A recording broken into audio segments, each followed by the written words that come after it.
Go into the world and tell every man that you meet, there is a man on the cross. A Catholic Take. What you need to know right now. A bold synthesis of inspiration and information. Keeping you up to date on the news and issues from a courageous Catholic perspective.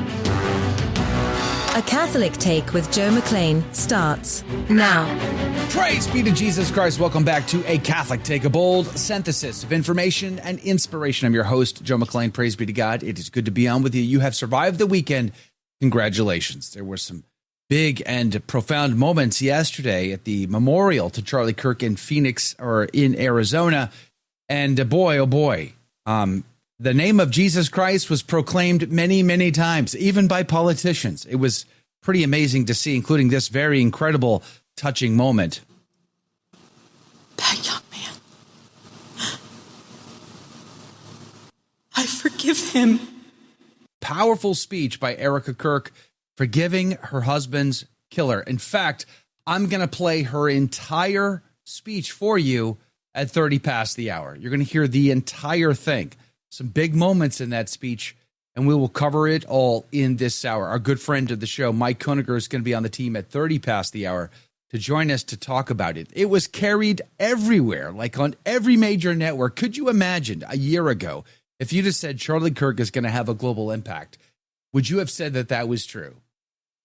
I got to tell you, I wouldn't have, but here we are. It actually did have a global impact. All of that and more today on the program. We'll put links to everything we talk about for you at the top of the hour in the show notes at thestationofthecross.com/ACT. We've got a lot to get to. Let's pray and let's get after it. But I'd be grateful if you'd share us with a friend.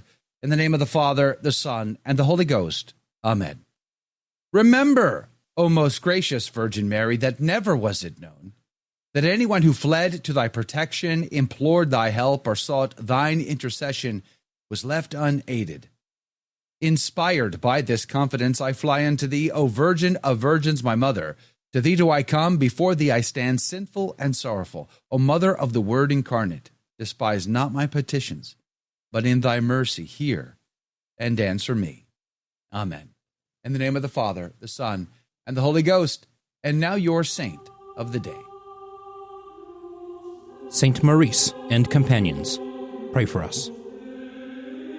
Maurice, or Mauritius, was the leader of the entirely Christian Theban legion of the Roman army, recruited from a region of Egypt. In the late 3rd century, the legion was sent to Gaul to suppress a revolt and served the empire well. When ordered to sacrifice to the emperor and other Roman idols, however, the soldiers respectfully but firmly disobeyed, declaring that, as Christians, they could not offer worship to false gods. But as soldiers, they remained ready to die in loyal service to the pagan emperor. Despite this pledge, the furious emperor twice ordered that the legion be decimated, a punishment in which every 10th soldier was executed. The survivors, however, openly envied their martyred brethren. After Maurice sent another message reiterating their loyalty and declaring their readiness to die, the entire legion was put to death at Agaunum, now known as Saint-Maurice in Switzerland. Maurice has long been a patron of all Christian soldiers, as well as of weavers, weaponsmiths, and against gout and cramps. He is also a primary patron of the Holy Roman Emperors, who used relics like his sword and spurs in their coronations, up through that of Emperor Blessed Karl of Austria-Hungary in the year of our Lord 1916. For more about this day and others in the Church's calendar, visit thestationofthecross.com/saints-and-seasons. Saint Maurice and the Theban Legion, pray for us. And now your headline news. Ground News reports apparent human remains found in the luggage of a traveler at the Tampa airport. Customs and Border Protection officials seized human bones and a skull wrapped in foil from a traveler's duffel bag at a Tampa International Airport on September the 18th. The traveler declared 10 cigars, but additional undeclared cigars prohibited plants, and the human remains led to the seizure due to serious health risks and the CDC import regulations. The individual stated that the objects were intended for ritual purposes, but officials disposed of the human remains and plants to mitigate possible health risks. Did they bother to ask where he got them? Interesting.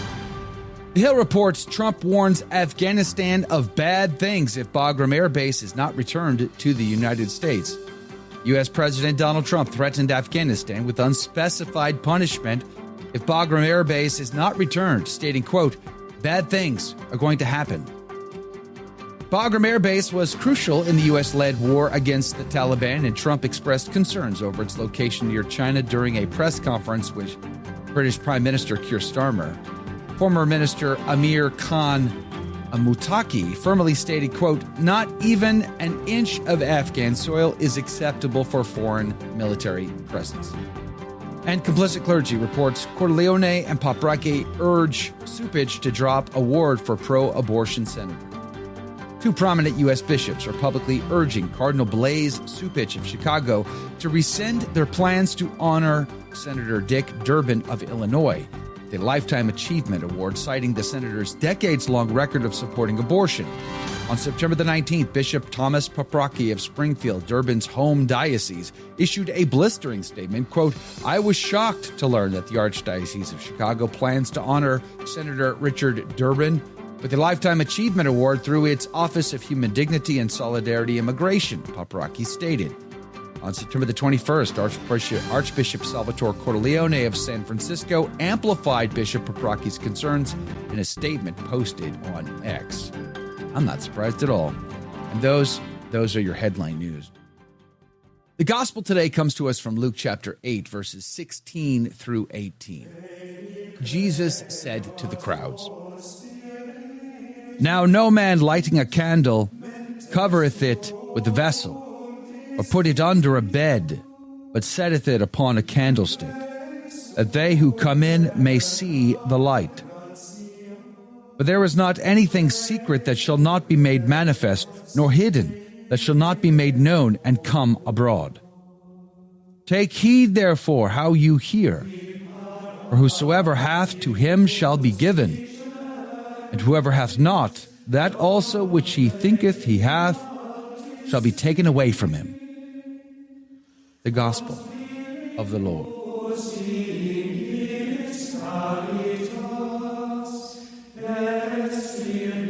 Laus tibi Christi.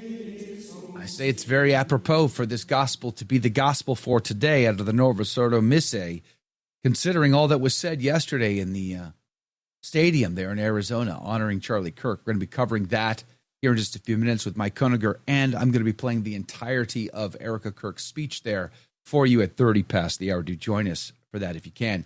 Father Haydock would say, "Our Lord calls himself the lighted candle placed in the middle of the world. Christ was by nature God, and by dispensation man, and thus not unlike a torch placed in the middle of a house, does our Lord, seated in the soul of man, illumine all around him. The candlestick is understood the church, which he illuminates by the refulgent rays of his divine word. But under the similitude of a vessel or bed, he referred to the observance of the law, under which the word will not be contained." Quoting St. Maximus there, he was the 5th century bishop in Turin. By these expressions, Haydock goes on, Jesus induces his audience to be very diligent and quite alive in the momentous affair of salvation, informing them that they are placed in the public view of the whole world, quoting St. Chrysostom. He here exhorts his audience, as Father Haydock, to attend to what he was about to deliver and to apply themselves with all their attention to the divine word. For he who has a desire of hearing the word shall also receive the grace and power of understanding it. But the man who has no desire of hearing it, though from his learning he might expect to understand it, shall not understand it, because he does not willingly attend to the divine admonitions. Hence it is said, whosoever hath, to him also shall be given. Quoting the Venerable Bede. The Ignatius Catholic Study Bible would say, the parable of the lamp explains Jesus' teaching strategy. where the mysteries of the kingdom will be hidden from the multitudes only temporarily.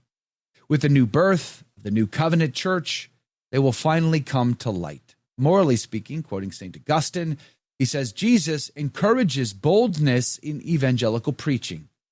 No minister of the gospel should conceal the light of truth beneath earthly fears of persecution. The faithful servant puts Christ's lamp in full view, displaying his truth for the benefit of all. I would say that reminds me of the life and work of Charlie Kirk in many ways. Albeit imperfect, he certainly led with his faith first. The commentary goes on, take heed, Jesus attaches great responsibility to his message. The blessings of God's truth must be treasured and shared, since whoever neglects or ignores them will lose them. Let that sink in. Saint Chrysostom would say, by these words he leads them to diligence of life, teaching them to be strong as exposed to the view of all men, and fighting in the world as on a stage. Let that sink in.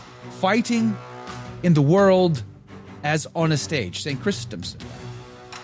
As if he said that not that we dwell in a small part of the world, for ye will be known of all men, since it cannot be that so great virtue should lie hid. Charlie Kirk wasn't even Catholic, and yet he demonstrated something that all Catholics should know and understand intuitively, that we are to give ourselves completely for the glory of God and for the salvation of souls. To not be afraid, but to let our light shine in the darkness and trust God for whatever comes next. And be not afraid, for God is on our side. We'll be back in 2 minutes. Did you know you can help evangelize simply by using your cell phone? The Station of the Cross is partnering with iCatholic Mobile, America's only Catholic mobile phone company. When you join iCatholic Mobile, a portion of every dollar will support our programming. Plus, you'll enjoy great service with iCatholic Unlimited 5G data, text, and talk. With iCatholic Mobile, you can stay connected with family and friends while also spreading the truth of Jesus Christ with clarity and charity. Join today at iCatholicMobile.com. We're talking about the big memorial yesterday in Arizona. It was a full and packed house, and there were many poignant moments at the event. Here's one that I really got a good laugh about. Donald Trump speaking at the stage. Have a listen. He did not hate his opponents. He wanted the best for them. That's where I disagreed with Charlie. I hate my opponent, and I don't want the best for them. I'm sorry. I am sorry, Erika. But now Erika can talk to me and the whole group, and maybe they can convince me that that's not right, but I can't stand my opponent.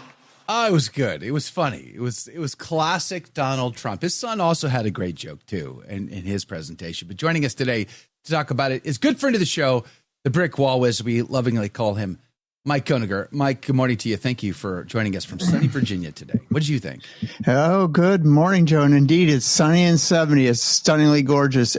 First off, Joe, there's been a beard thief reported, and apparently he stole your beard.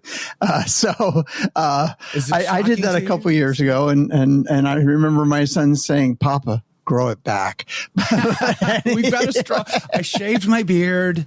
You know, I felt it was time. I haven't shaved in like 10 years or something. So I felt it was time to cut it all off. My sons were encouraging me, or egging me on as I was cutting my hair yesterday. I think they were double dog daring you, and you fell for the double dog dare. I did, totally. I've got a straw poll up asking the audience if they want me to grow it back, and we'll see what they say. You know what? That's a personal choice. But seriously, you know, it was a very moving weekend. And I'm going to tell you my first takeaway, which is nothing about the memorial, but it's about the coverage of the memorial. And that is ultra right-wing Charlie Kirk. And I am sick and tired of that phrase. There is nothing about Charlie Kirk that was ultra right wing, and quite fairly, and having watched a lot of his videos long before he had been so callously assassinated at the very young age of 31. he was on the moderate part of the spectrum. He was the nice guy. He was the courteous guy. He was the fair guy. He gave people chances to speak. He didn't shout people down. He didn't call them names. His prove me wrong, 30 conservative debates, 30 liberal college students, whatever. Those were very accommodating videos in which he never went on the attack. He was always explain yourself, and going after them. I don't know what about Charlie Kirk was ultra right wing. I mean, he certainly held Donald Trump's beliefs regarding human sexuality and things that are very contrary to the church. He certainly held what I consider to be quite moderate views on foreign policy. Certainly not an anti-war person like you and I are, Joe. But this coverage is just maddening. That now what was once a centrist, either Democrat or Republican, including former Senator and Democrat Jim Webb right here in Virginia, is all of a sudden an ultra right-wing position. And I know that's not what you brought me on to talk about, Joe, but I got to get that out there. I am sick and tired of the media labeling things that way. It kind of goes into something I was saying a minute ago about if a year ago we'd had this conversation to say, hey, do you think one day Charlie Kirk will impact the entire world? I would have said, no. I mean, he's got a big role. He has a big impact. He's done a lot. Especially helped Donald Trump to get elected. But I wouldn't have said he had a global impact. I would not have thought. No. I just never thought of him in that way. But here we are. Not only is it a packed stadium, 100,000 people or whatever the number was, Donald Trump's entire cabinet was there. Okay, think about that for a second. Yeah. Listen, at my funeral, 7 people will show up, and most of them are obligated because they're related to me. And then nobody's giving a speech. This guy filled a stadium. And the entire, presidential cabinet was there on hand to pay him honor. People were talking about it all over the world. Every single network carried the event, and especially Erika Kirk's speech, which we're going to play the entirety of here in just a little bit. I mean, it's mind-boggling the kind of impact that Charlie Kirk really had. No, it is, and it is because his message was done with kindness. It was done with love. And while I don't agree with everything he said, he certainly had great respect for the people who sat across the table from him in the debate. And I think that's why it's resonating, is the media can portray him however they want. We have our own eyes. We have our own ears. We can go and listen to him. There are hundreds and hundreds of hours of video on YouTube. Or I'm sure you can get them on one of the other streaming platforms. But yeah, it's just what the media is trying to portray and what he is are two very different things. And quite frankly, Joe, I found Erika Kirk's speech is emotionally moving, very much so. Yeah. By the way, folks, if you listen to the Trump clip that Joe just played, he is laughing and smiling while he's saying that. He's being funny. And I know a lot of his humor goes over people's heads because I thought it was great. It was a nice way to break up the emotional tension in the room and have a laugh. And I felt Donald, it was like a candid moment for Donald Trump to be more memorial. There was a lot of speeches that were the speeches were feeling very similar, like they were all the same, very themed as far as that goes. And when Donald Trump cracks a joke, or when his son cracked a joke, I thought that was a nice relief. And then, of course, Erika's speech is very profound. I had to go look at the headlines this morning to see what the reporting was before I came on the show, Joe. And it is, Trump says he hates his enemies at Kirk Memorial. And that is the actual headline I just saw from, I think it was Newsweek. And I am just shocked that they didn't get the humor. I guess sarcasm goes over the heads of the unwilling to hear it. So let me play this clip real quick. I'm going to play a portion of this clip here because this is Bishop Robert Barron, and he was there, and his was his response to this big event. Have a listen to this. And it was in many ways like a Protestant praise and worship service. There was a lot of music, but everything was, geared in a highly religious way. Charlie, of course, was a political commentator, but as everybody said, as he often said, what was most important to him was his Christian faith. That came through massively. And then, of course, there were speakers from, all across the world, and including most of the members of the president cabinet. We heard from, Robert F. Kennedy, Tulsi Gabbard. We heard from Pete Hegseth, Marco Rubio, J.D. Vance, and then President Trump himself at the very end. And what really struck me was I heard the name Jesus Christ on the lips of our government officials more than I ever had it in my life, all acknowledging the importance of the Lord for Charlie, but also the importance of the Lord in their own lives. It was very moving to see that. I got to tell you, even Bishop Barron's comments I felt were very poignant here, because it is very rare for us, Mike, to see politicians be so I don't know, I guess emotionally, I don't know. I don't even know what I want to say here, but it's like when we listen to politicians talk about Jesus, often it looks disjointed or uncomfortable or whatever, but now they almost looked a little vulnerable to me. Maybe the death of a man in this nature kind of puts us in this mood. I don't know what to say. Well, I am not stunned by the tenor of what went on. I mean, I had a prior life as a evangelical Protestant, and there is always an underpinning, even in political events, of the love of Christ. And by the way, we Catholics do it as well. And when the second most powerful man in America is a Catholic, we have to acknowledge that the second to the last speaker is a Catholic convert. J.D. Vance, who's made it very clear if you've read his books and his book and heard his story, is very much a Christian and very much a Catholic Christian. And so I thought, and his comments were quite good as well. I found this whole rally just amazing. It's truly amazing in that apparently 300,000 people showed up. They could only seat, roughly 100,000. Of course, the Westboro so-called Baptist Church was there to protest Charlie Kirk. Were they really? I missed that. Oh, yes, Thankfully. they were. Praise God. Oh, yes, they were. Which tells me that remember Charlie them? I haven't even heard their name in years now. They used to create all kinds of turmoil. They have to be relevant for some reason, or try to make themselves relevant. And I just kind of chuckled it off and said, well, maybe Kirk was more right than I thought he was. So it was one of those. Well, you remember they used to protest the funerals of those killed in combat? Yeah. Oh, yeah. Like unbelievable. And by the way, it's the same signs, Joe. Apparently, they can't afford new signs, so they had the same signs. Oh, boy. By the way, for folks who don't know them, they're basically all around one family, and they're very hateful. They need to go back and reread the Gospels. So there's nothing Jack wrong with Posobiec, righteous indignation. Jack Posobiec held up his rosary on stage, but there was a cool story. There was a guy there by the name of Ed Wiesenor. Never heard of him, don't know him. Father Dave Nix apparently knows him and loves him. But this Ed guy was walking around the crowd. He got in and he was handing out miraculous medals to famous people. Oh, I saw this. He got one in the hand of Elon Musk. He got one to Glenn Beck. He got another to James O'Keefe. And I don't know who else he gave them to, but that I thought that was pretty cool. Sneaking miraculous medals into people's hands while he's there. So that's kind of the cool story. Overall, though, it really felt like a evangelical, big tent revival type of event.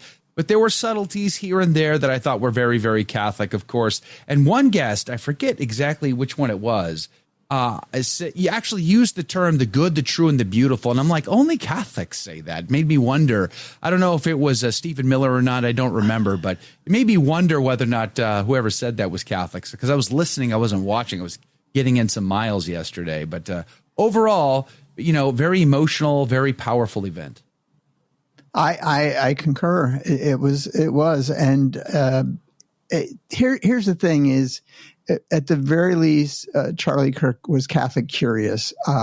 We had been told that the only thing holding him back from conversion was the Pope, which you kind of got to understand that shouldn't be an element before you can truly become Catholic. But I think there was a Catholic underpinning to this event yesterday or this weekend, and I found it very. What I heard of it, and Joe, you probably heard more of it than I did, but what I heard of it, I found to be very emotionally telling. And I think I was thinking about this in my brain before we got on the air this morning. Why is this having such an impact? And it's because he's a good-looking man with a good-looking wife and two beautiful kids, and he was 31 years old, which I was barely an adult at 31. And so, because, I think we as men just develop so much later than our wives do. And Joe, that is why it was such an emotionally moving event in one regard. And the other is that he was always just a nice guy. He treated his opponents with a great deal of respect. He was kind. He would say, oh, no, don't shout them down. We want to hear them out. We want to hear what they have to say. And I think when you have an event for someone who is that kind, and by the way, who was a wonder kid, he was already on the stage when he was like 17, 16 doing these kind of debates and really moving and shaking. I once again read a couple emails he had sent when he was 17 and 18 years old, thanking people whose books he read, Joe. He would send emails to authors and say, thank you so much for your book. You changed my thought process on whatever the thing was that he was talking about or reading about. So he was just a good guy, and I think that came through yesterday and ever since. So let's pray for his immortal soul. And Go ahead. Seemingly it got Elon Musk and Donald Trump to talk again. So a lot of people are buzzing about that. The two of them were caught hanging out for a few moments, shaking hands and parting ways after. So maybe they'll reconcile. I don't know, but Charlie Kirk, God rest his soul. We're going to be playing for you the entirety of the speech from Erika Kirk in a tribute to her husband, Charlie, just yesterday in Arizona. It was a powerful and profound speech. We're going to link to it in the show notes for you at the top of the hour at thestationofthecross.com/ACT. And we'll be talking about it and getting your take in the after show. Have a listen to this. Hello. God bless all of you for coming here from all over the world to honor and celebrate my Charlie.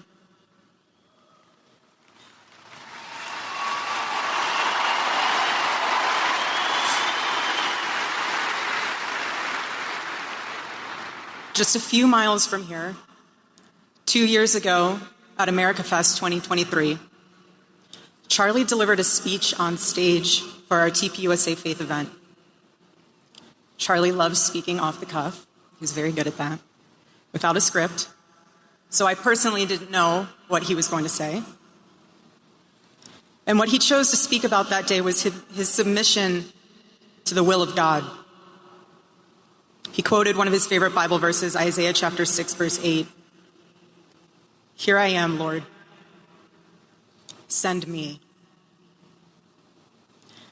After Charlie finished, I met him backstage. And I spoke to him, and I'll never forget this.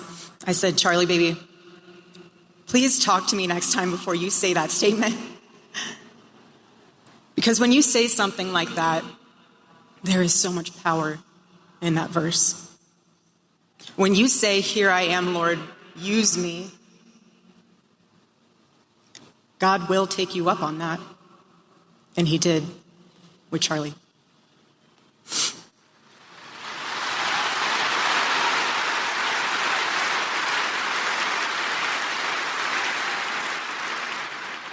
"11 days ago, God accepted that total surrender from my husband and then called him to his side. More than anything, Charlie wanted to do not his will, but God's will. And over these past 11 days, through all the pain, never before have I found as much comfort as I now do in the words of our Lord's Prayer, thy will be done.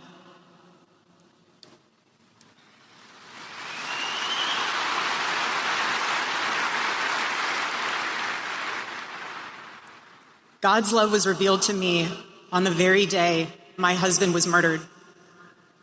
On the afternoon of September 10th, I arrived at a Utah hospital to do the unthinkable, to look directly at my husband's murdered body. I saw the wound that ended his life. I felt everything you would expect to feel. I felt shock. I felt horror. And a level of heartache that I didn't even know existed. But there was something else too. Even in death, I could see the man that I love. I saw the one single gray hair on the side of his head, which I never told him about. Now he knows. Sorry, baby, I'm telling you now, but never told him. Didn't want to. I also saw this. I also saw on his lips the faintest smile. And that told me something important. It revealed to me a great mercy from God in this tragedy. When I saw that, it told me Charlie didn't suffer. Even the doctor told me. It was something so instant that even if Charlie had been shot in the operating room itself, nothing could have been done. There was no pain. There was no fear, no agony. One moment, Charlie was doing what he loved, arguing and debating on campus, fighting for the gospel and truth in front of a big crowd. And then he blinked. He blinked and saw his Savior in paradise.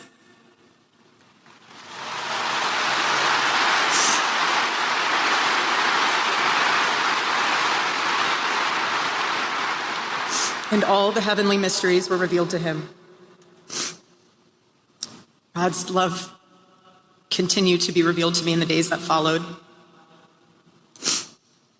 The next day on the tarmac in Air Force 2, I confronted Usha Vance, precious woman. I held her hand and I told her, honestly, I do not know how I'm going to get through this. She told me something. She said, you know when you're on an airplane with your kids and it's the last 15 minutes of the flight and things are crazy, kids are not cooperating, toys are flying everywhere and everyone's screaming, and you think to yourself, I cannot wait for this flight to land. And it's 15 minutes before you land. And she told me, you will get through these 15 minutes and the next 15 minutes after that. Usha, I don't think you realized it then, but those words were exactly what I needed to hear. But most of all, God's mercy and God's love have been revealed to me these past 10 days. After Charlie's assassination, we didn't see violence. We didn't see rioting.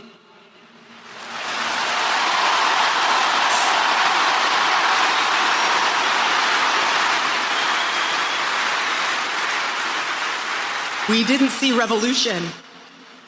Instead, we saw what my husband always prayed he would see in this country. We saw revival.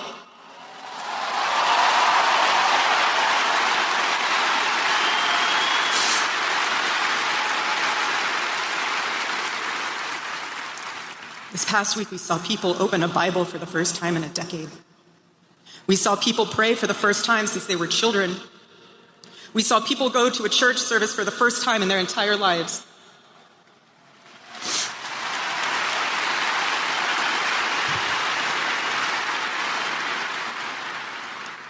Charlie liked to journal. And I say this because he did it to remember important moments and sayings that affected him. And one of the things he wrote in his journal was this: every time you make a decision, it puts a mark on your soul. To those of you out there who just made that decision and took the first step toward a spiritual life, I say thank you and welcome.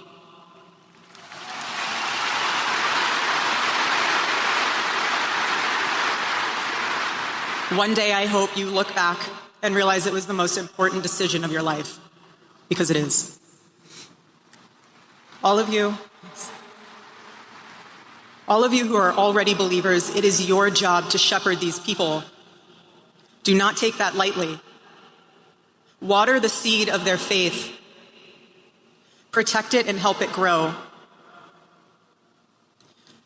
Every day as Charlie rode into the office, he would go through his contact list. And I know there's many of you who were impacted by this. He would go through his contact list and send Bible verses for the day. He knew that faith was a habit. The more you live it, the more it grows. But know this too. The seed has only just been planted. The enemy will tempt you the most in a time like this one. God will always be there for you, but you must choose to mark your soul again and again in the direction of Christ.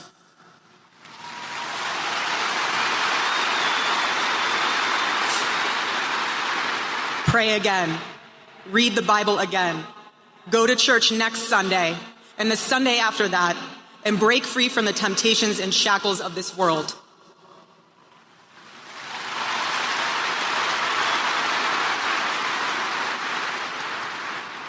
Being a follower of Christ is not easy. It's not supposed to be. Jesus said, if anyone would come after me, let him deny himself, take up his cross and follow me.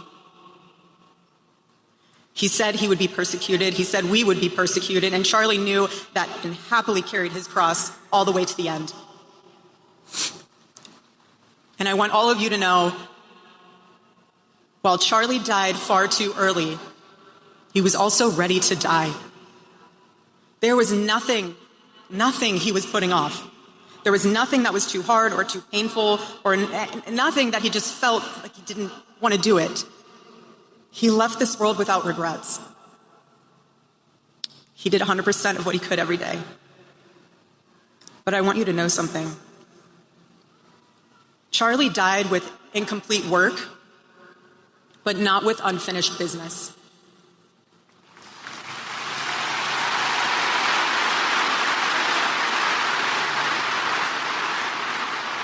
But I will miss him. I will miss him so much because our marriage and our family were beautiful. They still are.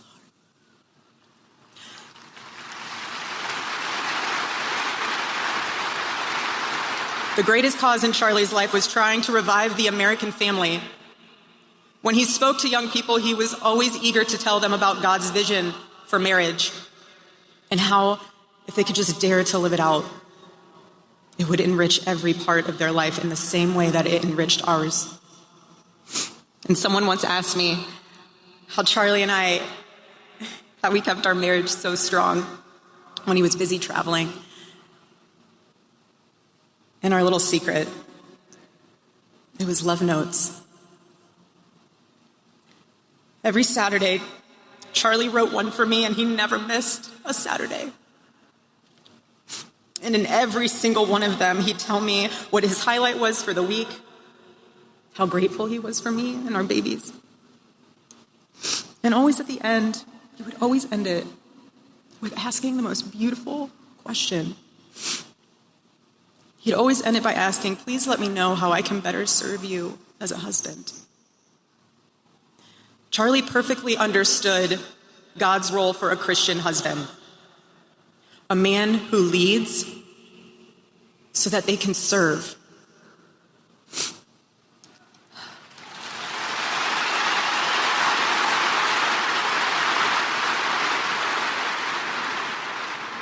To all the men watching around the world, accept Charlie's challenge and embrace true manhood. Be strong and courageous for your families. Love your wives and lead them. Love your children and protect them. Be the spiritual head of your home. But please be a leader worth following. Your wife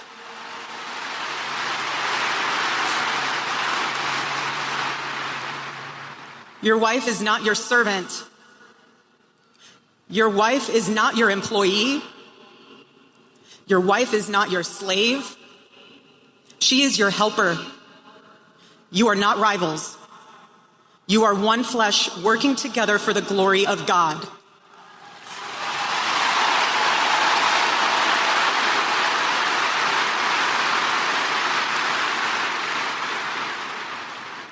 I was Charlie's confidant. I was his vault. His closest and most trusted advisor, his best friend.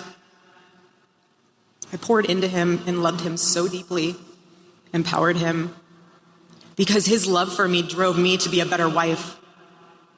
Every day he honored me, and I prayed that I could be the wife that God needed me to be for my husband. Women, I have a challenge for you too. Be virtuous. Our strength is found in God's design for our role. We are the guardians. We are the encouragers. We are the preservers. Guard your heart. everything you do flows from it.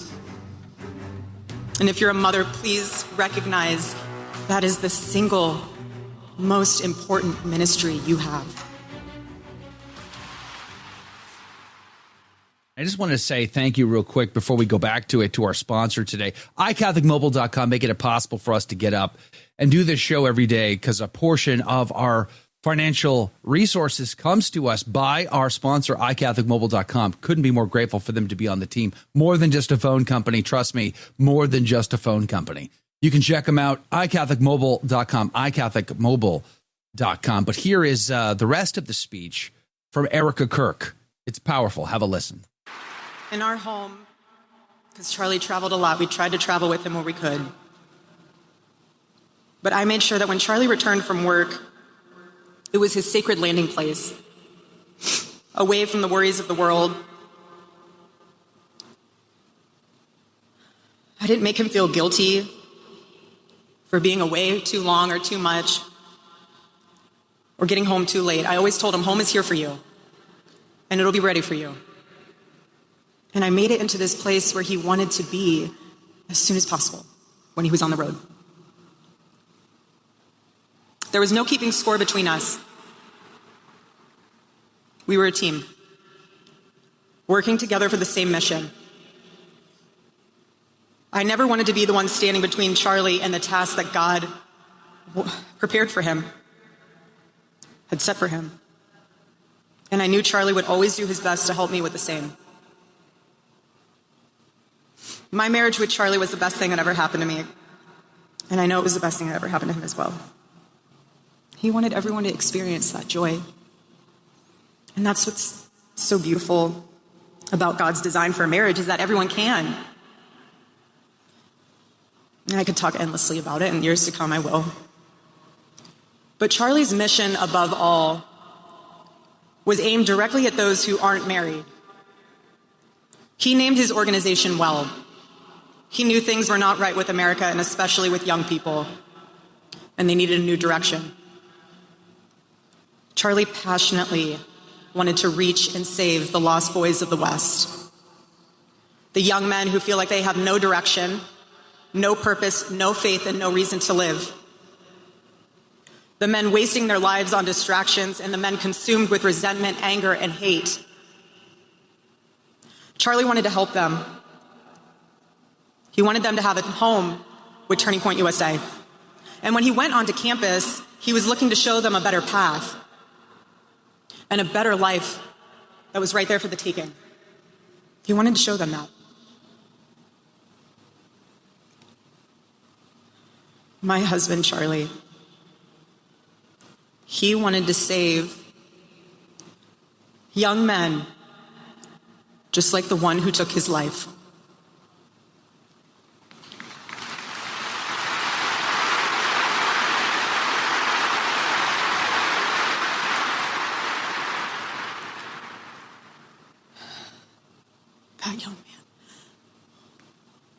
That young man, on the cross, our Savior said, "Father, forgive them, for they not know what they do." That man, that young man, I forgive him.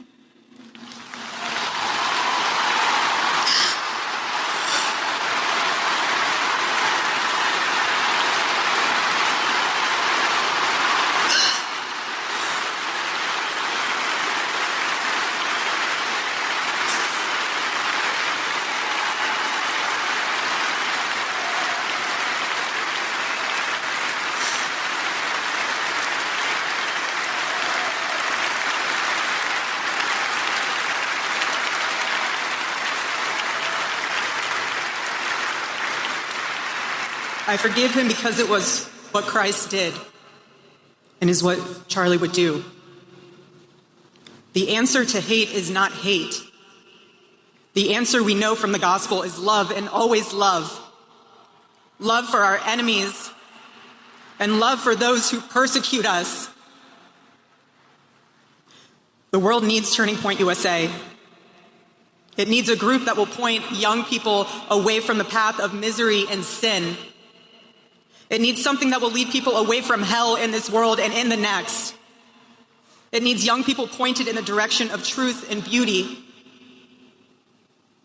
And so I promise you today, every part of our work will become greater.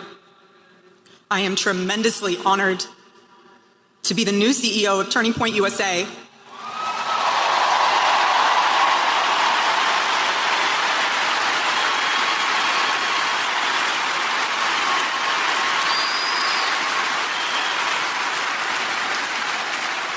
I do not take that lightly. Charlie and I were united in purpose. His passion was my passion, and now his mission is my mission. Everything that Turning Point USA built through Charlie's vision and hard work, we will make 10 times greater through the power of his memory. Chapters will grow. Thousands of new ones will be created. TP USA Faith will add thousands of new pastors and congregations.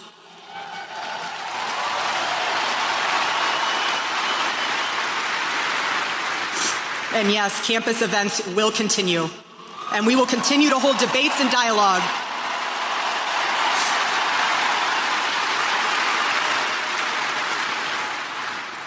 The First Amendment of our Constitution is the most human amendment. We are naturally talking beings, naturally believing beings. And the First Amendment protects our right to do both. No assassin will ever stop us from standing up to defend those rights, ever.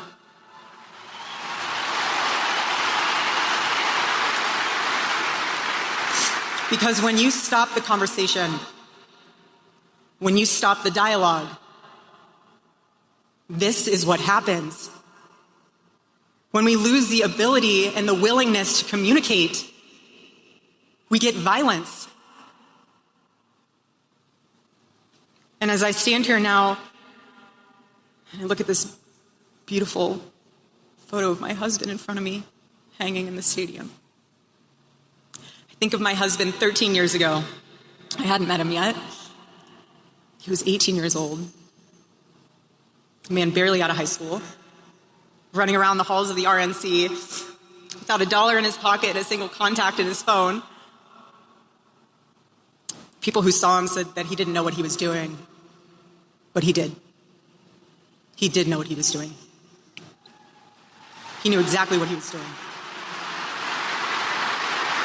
He was going to change the world, and he did. Charlie's life was a turning point for this country. It was a miracle.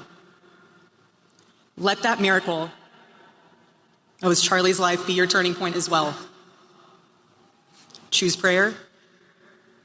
Choose courage. Choose beauty. Choose adventure. Choose family. Choose a life of faith. Most importantly, choose Christ.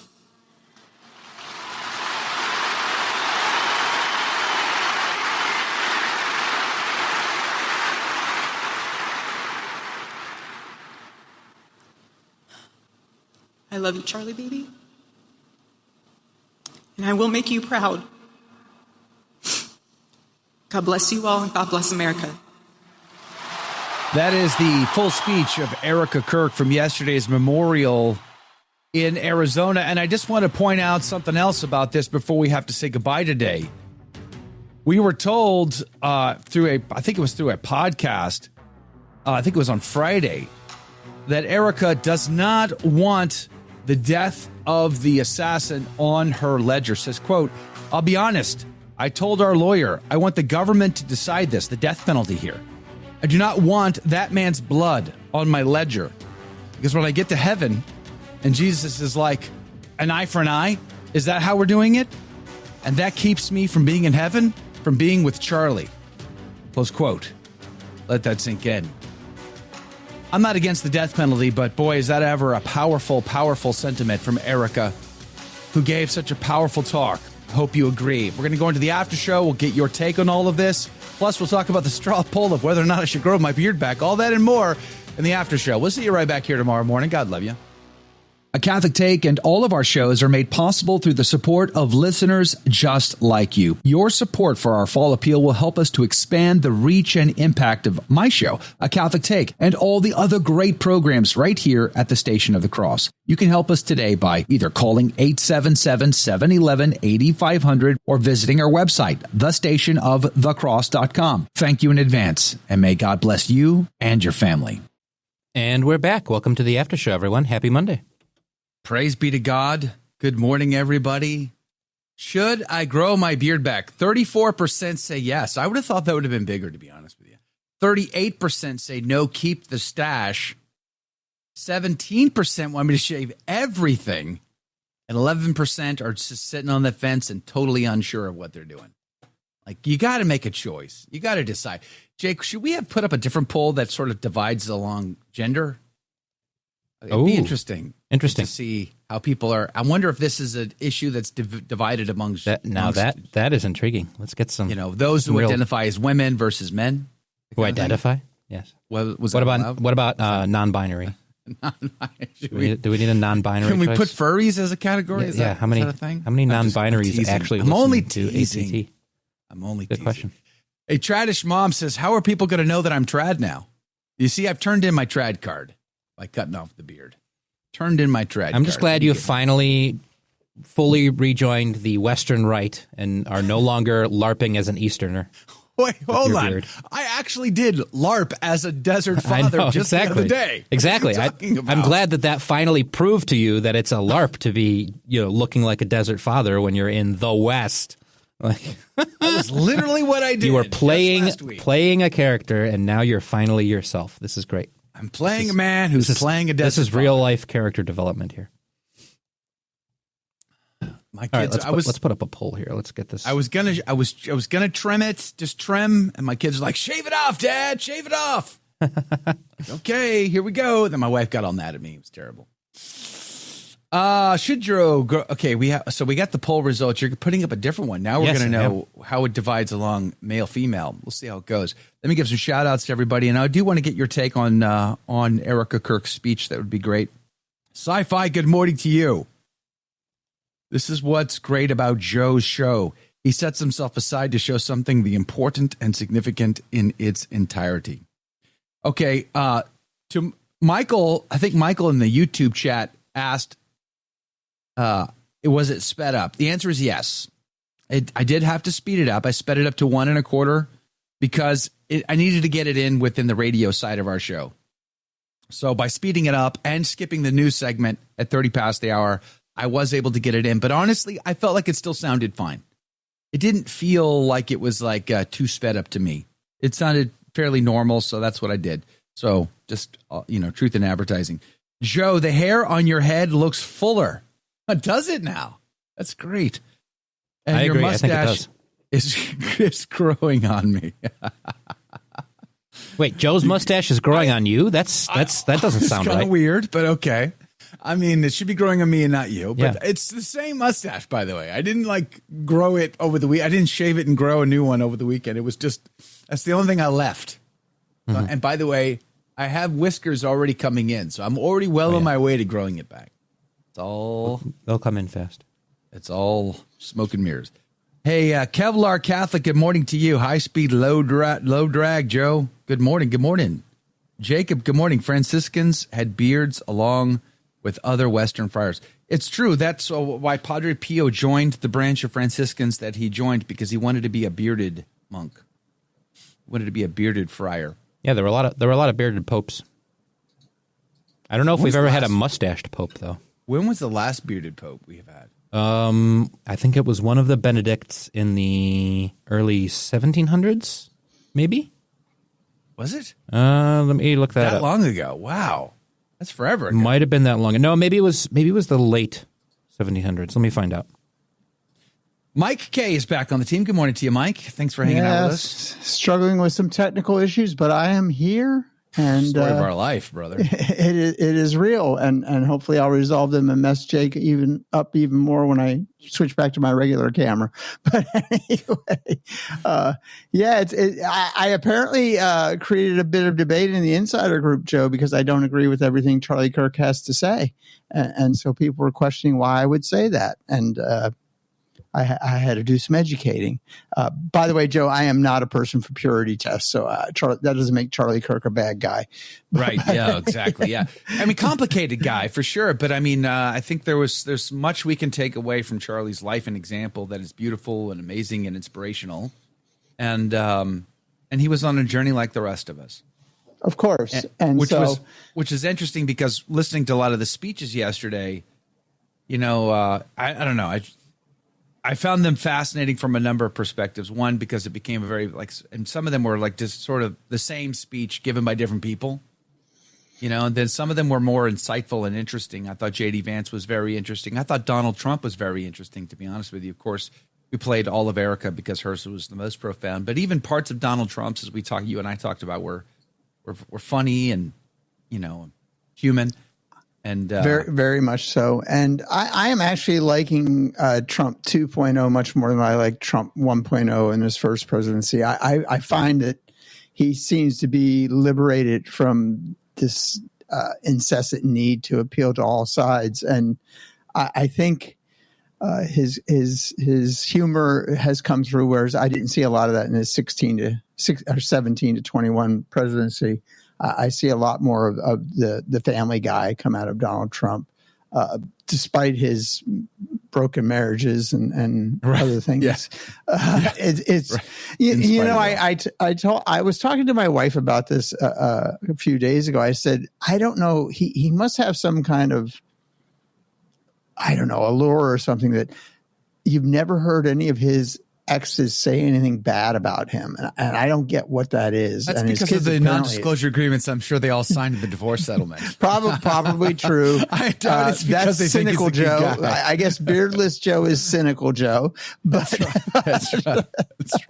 But and his when kids you get that adore big check him. every month, it helps you keep your silence. That's all I'm saying. I'm sure you're right, but his kids seem to adore him, and that's pretty neat. And so anyway, and by the way, he was real and human yesterday, and a lot of our presidents are not. Funny comment I saw on X this weekend was apparently former President Barack Obama was lecturing conservatives on cancel culture and how Jimmy Kimmel was a victim, and Roseanne Barr, who I'm not a fan. Sure. Roseanne Barr came on and said, like when you and your wife called Bob Iger and got me fired from ABC. That's right. Yeah. Other than that, Mrs. Kennedy, how was the parade? Hey, Jake, put me back on screen a second. I want to play this clip from Van Jones. It's to this point that you're just making right now. This is Van Jones, far lefty Van Jones, far leftist, left of center political commentator. Have a listen to what he says about Charlie Kirk. Charlie Kirk and I were not friends at all. In fact, the last week of his life, we were beefing hard, beefing online, beefing on air. But the day before he died, he did something that shocked me. He sent me a personal message, calling for personal dialogue, wanted me to come on his show. He said we could be gentlemen together. He said we could deal with our disagreements agreeably. And in the past week and a half, just watching people talk about civil wars and censorship and all this stuff coming out of his death, I just thought it was important to let people know, don't put that on Charlie Kirk, because the last day of his life, he was reaching out to have not more censorship, more conversation, more dialogue with somebody who honestly was one of his adversaries, me. And I just want to share that with the world. And I hope that maybe it might help somebody on both sides deal with issues more like he did. Powerful. So hats off to Van Jones for sharing that with his audience. Praise be to God. But, it's interesting in my documentary film, The Other Side of Fear, I often I've told the story before, but when I went to go film that, I had a road trip planned. and I knew that on that road trip I was going to be passing through Vicksburg, Mississippi, and I just started praying, Lord, is there, because that's the battlefield, the Civil War battlefield, 1863 battlefield. And I was like, Lord, there's got to be a story here I'm supposed to like talk about. I don't know what it is. And then I went down this rabbit hole, and it nearly scuttled my entire film project because I got neck deep, really, into Civil War history. And I was just sort of enthralled in learning and studying the Civil War again, which I hadn't done since high school or something. So I was just really, really into it. And I started buying these books. I bought the book that was published by the fathers out of Notre Dame. What are they called? What's that order called? I forget now. Holy Cross, maybe. And they supplied all the chaplains. So that buying that book led me to the chaplain of the Army of the Tennessee Valley under General Grant, which led me to learning about the forlorn hope and the men who earned the Medal of Honor for trying to build a bridge while being shot at, and not returning fire. And then that led me to the next day, the big raid, to the story of Thomas Higgins, who led the charge with the flag and not a gun. And he was so inspirational that he caused even his enemies to cheer him on. And so I ended up telling that story to a men's conference in La Crosse, Wisconsin, which I filmed. And then I went to the battlefield and filmed those locations, and all that footage made it into my movie. And just Charlie's life is reminiscent of this. His life is so inspirational that even his enemies are cheering him on. Charlie was not a perfect man, but makes me want to be more like him in some ways, I got to tell you, because the guy was brave and courageous and at least sincere for what he did believe. And that witness is having a profound effect on a lot of people today.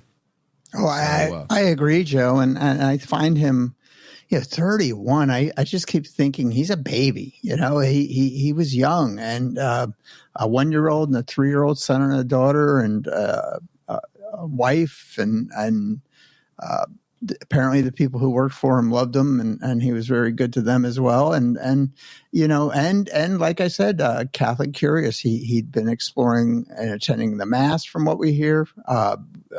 His wife was carrying a rosary after he was assassinated. And I'm going to use the term assassinated, Joe, because I think we need to remind folks that's exactly what happened. This was a political assassination. And so, yes, and by the way, Joe, it bothers me that this young man had to walk around in public wearing a Kevlar. He had to wear body armor. That really disturbs me. That these threats were real. It's crazy. I'm still on the fence as to whether or not he'd had any actual body armor. My opinion is he didn't. After looking at the photos, I do not personally believe he had any body armor on. If he did, it was soft body armor, which would have it would have caught the bullet to try to de-escalate its speed, but it would have severely hurt him even with that body, especially a 30-06 round would have still severely hurt him if it was a straight impact in the center mass with soft body armor. But I'm just not of the opinion that he was wearing anything. And in either way, I don't honestly know. It's just my pure speculation. But what gets me about, I was talking to a friend yesterday after Mass. The investigative team could have done a lot to try to prevent a lot of the speculation that people, knuckleheads like me, have online or on radio or whatever, simply by stating certain things.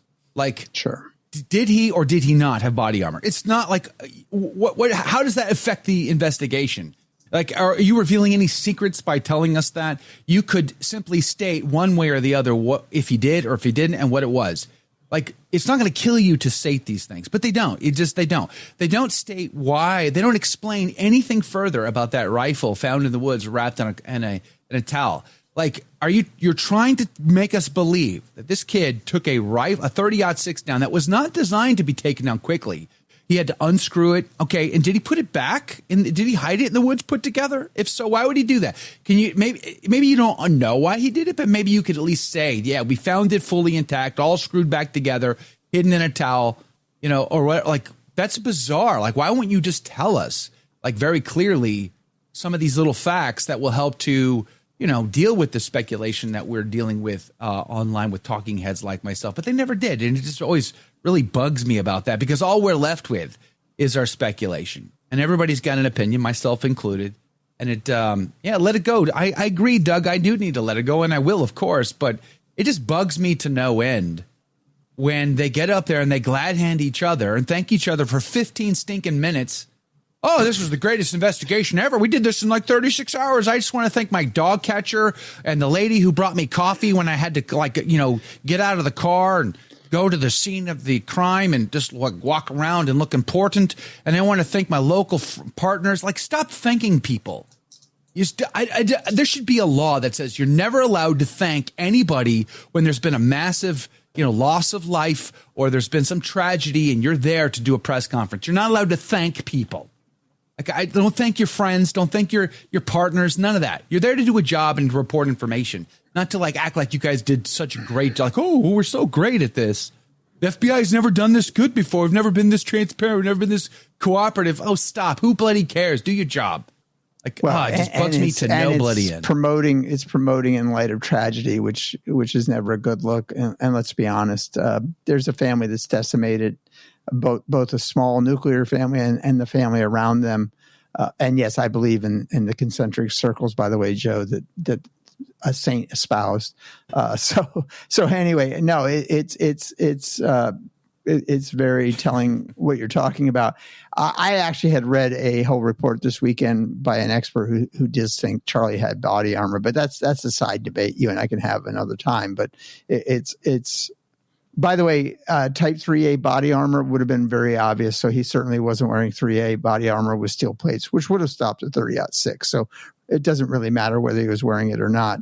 The question was, why did the bullet look like it had been diverted? And that's what he was addressing. So anyway, no, I find everything around this quite interesting. The left, while the left reaction that we have heard on the media has been very amplified, I doubt most people on the left were celebrating the death of Charlie Kirk. I could be wrong, but I don't think they did. I hope not. Or else they're even further gone than what I thought they were.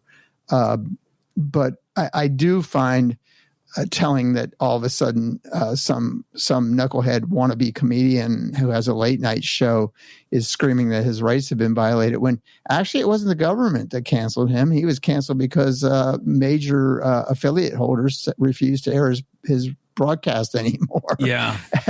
So, and that's I've experienced cancel culture in my career in the Catholic world. So it's a thing. It's a thing that is part of our society, whether we like it or not. It's definitely a thing. I mean, my issue is not with what Jimmy Kimmel says or doesn't say or can say or can't say. Jimmy Kimmel shouldn't be on the air because he's not good at it. No, he's not funny. No. He's not really entertaining. So let the free market of ideas and competition decide. If we are subsidizing shows like Jimmy Kimmel because of the things that we know he will say meets our agenda and our ideologies, then that's the problem. Jimmy Kimmel should either win or fail based on his efforts and achievement and whatnot. And so Jimmy Kimmel's taken off. He was a bad show to begin with, So here's what my middle son was up visiting, celebrating our great event on Monday, and hopefully we get a few minutes to talk about that here in a little while. But he was up, and he and I were talking about this, and Johnny Carson was probably a leftist. In fact, if you watch a documentary on him, that's what they say. But you didn't know Johnny Carson's politics on the show. He picked on everybody equally. Right, yeah. He was always very Jimmy good at Fallon. picking on. Jimmy Fallon can swing both ways as far as the guests he has. He can be very giving to a conservative viewpoint, even though I don't believe he's anything close to conservative. I don't think he agrees with us, but again, he can be hospitable and polite and charitable, and he's also entertaining and he can be funny. So that's like what I'm talking about. Jimmy Kimmel is nothing like that.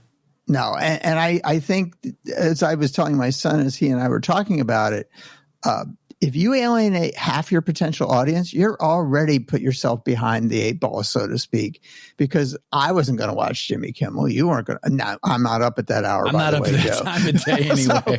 But I'm well in bed by that point. So last time I watched late night television was because I worked swing shift till 11:30 at night. And I would watch Johnny Carson because I thought Carson was great, and I still do to this day. But yeah, and by the way, his interviews with political folks, regardless of what side of the aisle they were on, you couldn't tell where Carson was coming from at all. So it's those kind of men aren't on the air anymore, largely as a rule. But yeah, I found this whole reaction to this fascinating. And what I find even more fascinating is how does a young 31-year-old dad of 2, how does he create such a movement that has exploded since he was murdered? I am just fascinated why the American public has seized on this. I was on a plane. Not just the American, the world, man. Oh, I know. And I mean, by the way, I was in the chat. I saw Susie from Down Under earlier saying that she watched it yesterday from Australia. I think a lot of people they had a worldwide audience watching this thing yesterday and all the speeches given. I mean, the entire cabinet was there. Like that. When has that ever happened? It makes no sense. The entirety of the event, the murder of this young man makes no sense. He was a very popular YouTuber, had a big influence in the millennial and Z culture. But I think they have now brought him to the attention of folks like you and me. You know, the old guys get off our yard, even though you took 10 years off this weekend, by the way. It's everybody's giving me the get off my lawn crowd now is looking him up and they're saying, hey, wait a minute, this guy was pretty smart. And again, it wasn't just smart. He had a great deal of gratitude to those who brought him along. So I am always fascinated by these kind of cultural movements. And does this become a starting point of, first off, possibly a revival, which you and I hope is a Catholic revival? Several speakers mentioned that yesterday in their speeches. And I want to believe that's true. But I'm cynical today, so I'm not sure it is true. Like, I mean, it's a nice idea. Now, wait a minute. Bearded Joe is cynical. Beardless Joe should not be cynical. I'm like, I don't know, man. I mean, like, I get this is ever since Barack Obama got elected.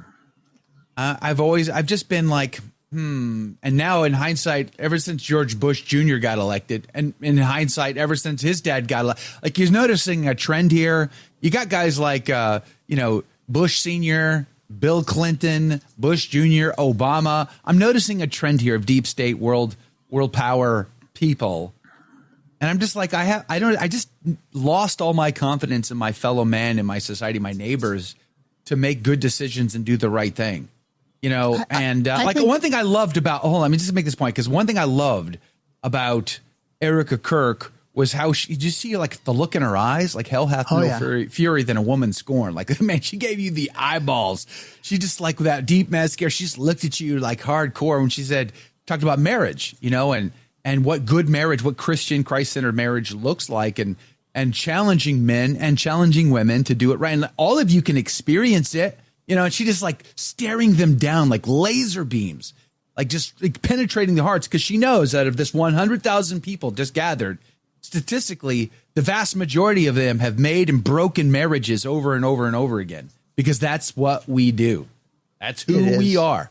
Ever since no-fault divorce, marriage, especially in the late 70s and 80s, 90s, just skyrocketed. Now, my generation doesn't know anybody who's not been affected by divorce.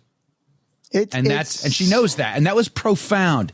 So as much as I would love to say Charlie Kirk is the turning point, maybe, but I'm not convinced it will be, because I know many people like myself who, when we get on our knees in that confession box and we hear the priest say, go and sin no more, we're like, yes, Father. And then all of a sudden we're there a week later. No, you're right. You know, confessing the same darn sins. And that's what I loved about Tucker Carlson's speech. Tucker Carlson was like, I'm the problem. He literally said that in his speech yesterday. I'm the problem. I love that. That was great. It was very apropos. And Tucker is another one of these very bright, very erudite men who preach the conservative message, and I find it fascinating that. And by the way, caught the wrath of Trump a few months ago. After all he did for Donald Trump, but yeah, I think Tucker was great, and probably the one speech we haven't talked about that is well worth going back to YouTube and watching. Erika Kirk's is of course. Great. By the way, she gave a 4-hour interview to the New York Times. Yeah, it's a lot. 4 hours. I understand that she's going to be coming out and addressing some very specific things this week, from what I've been told. She's going to address whether or not Charlie was ever thinking about becoming Catholic.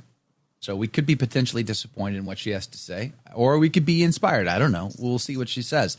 She's also, because there's been a massive dust up between Turning Point USA and Candace Owens. Candace Owens has gone off the hook in her response to Charlie Kirk's assassination. So apparently Erika is going to be addressing some of that this week.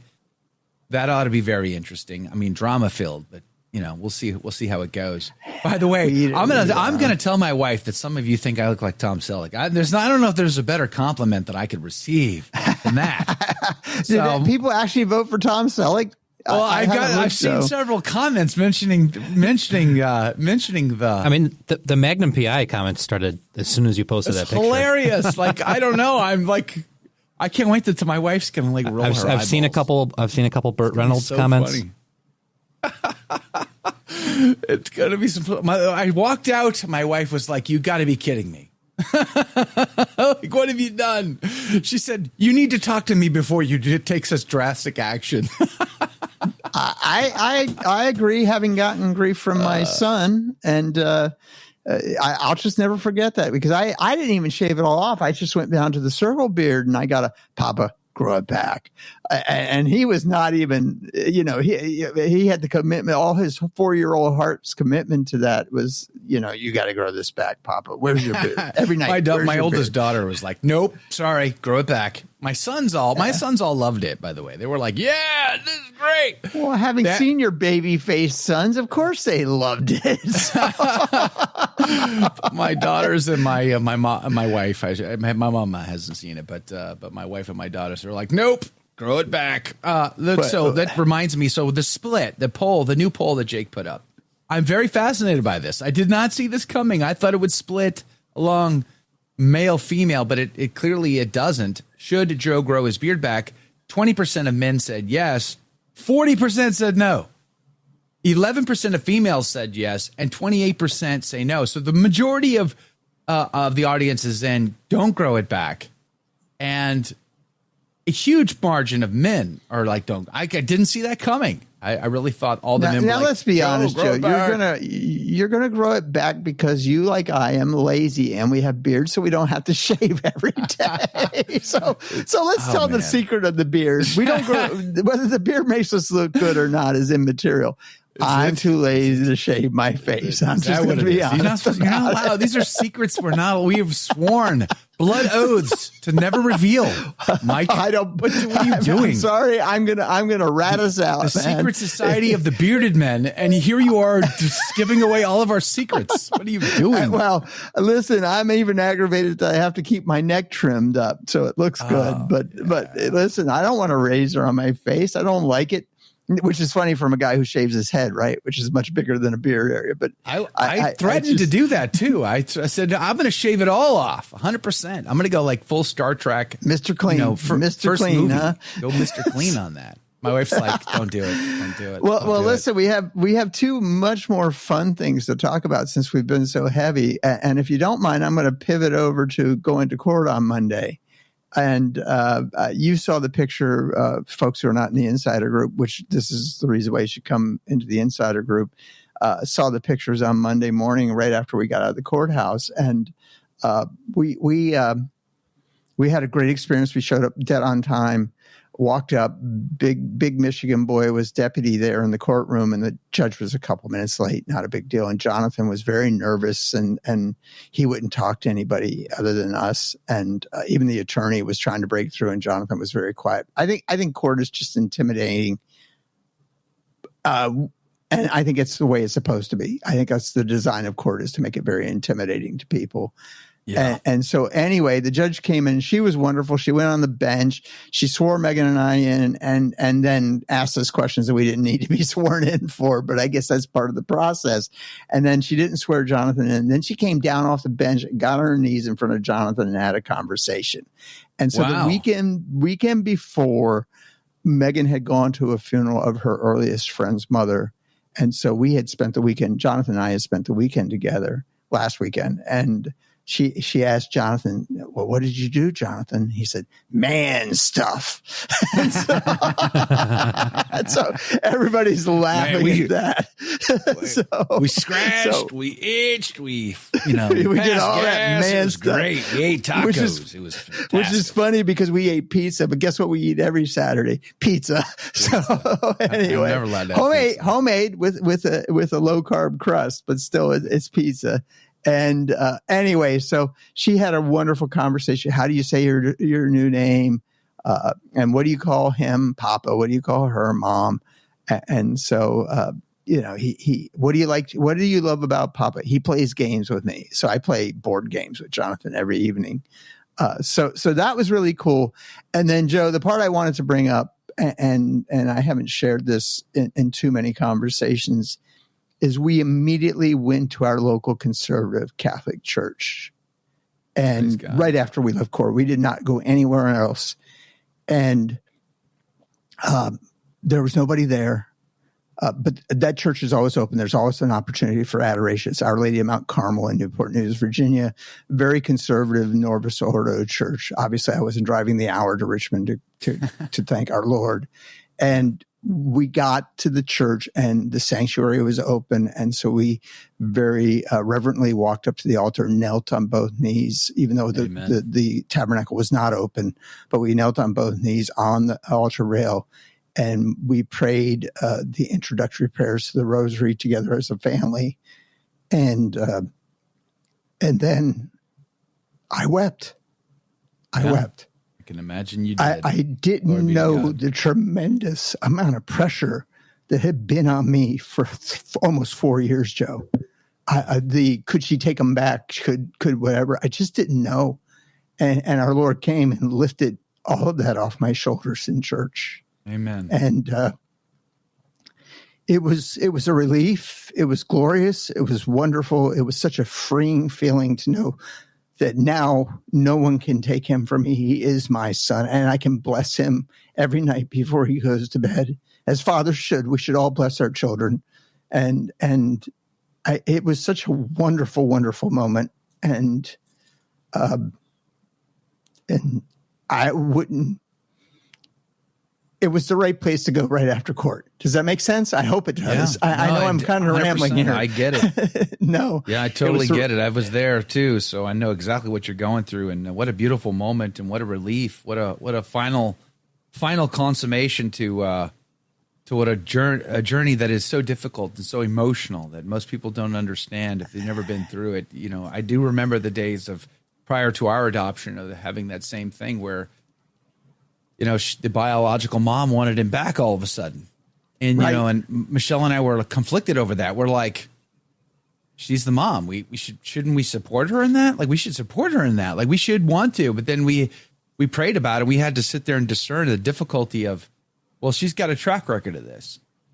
Yeah. She wants and doesn't want, and she'll get him back and she'll dump him. She'll get him back and she'll dump him. And we're like, if we support her, which we feel inclined to do, she may not give him back to us. We don't know where he'll go next. Right. And then we had to make the decision to fight for him. And that was an incredibly expensive decision with which we had no money. We had to hire an attorney, had to go to court, had to fight it out in court. It took months and months and months. Crazy. And finally we were awarded guardianship. And then we had to go through visitations and all. You know, we had to go through this process. And I remember it was... It's incredibly stressful. It's tough. It was incredibly stressful. And I would never have said this before last Monday, but this snarky comment that pro-abortion people make about, well, why don't you adopt children? Because they have made it incredibly, incredibly difficult. Joe, this cost me over $10,000 to do. Yeah, not surprised. Now, New Hampshire, I would say, I don't know what the laws are in New Hampshire today about this, but I know when we lived there, they were like, you didn't have to, the red tape was way less. Oh, it's crazy now. We had to have a lady come. We had to have like the state come and inspect our home and interview us. And I remember being very nervous about that part, which especially when she's like, well, how do you plan to discipline him? I'm like, with my leather belt and the switch out in the front yard? What are you talking about? You know, like I was like, whatever I say is going to be the wrong answer and they're not going to let us adopt him. Like, you know, like I was just like, can you give me options A, B, or C? And I'll try to choose from one of those. Like, I just remember being like so intimidated by that stinking process, but we went through that. And beyond that, it was like, all we needed to do was the biological mom to say yes, which we took her to court to do. And then she refused that day.